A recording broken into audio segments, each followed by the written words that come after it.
কবর মাঝে মা বাবাকে বাবা দেখা যাবে না, দেখবে যাকে তিনি হলেন শাহে মদিনা।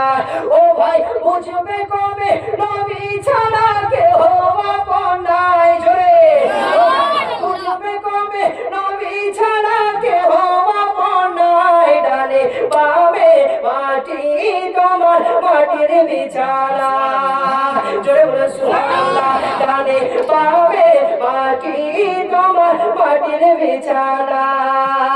এ দুনিয়ায় চিরজীবন বাবা থাকার জায়গা নাই, অন্ধকার কবর যে তোমার আসল ঠিকানা, জোরে বলে সুবহানাল্লাহ।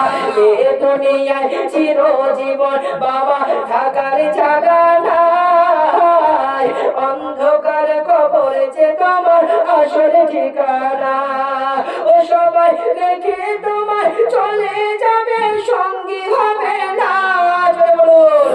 সবাই দেখে আমার চলে যাবে, সঙ্গী হবে না।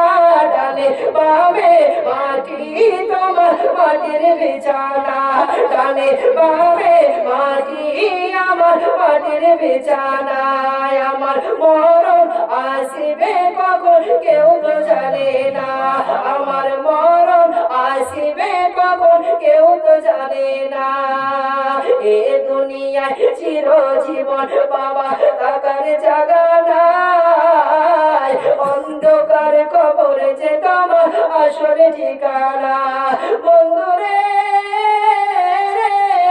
তোমাদের যুবক পায়ের মধ্যে হাত দিয়ে বলে যায়, মরণের যন্ত্রণা এখনো পর্যন্ত জানো না, এখন বুঝবা না রে বন্ধু।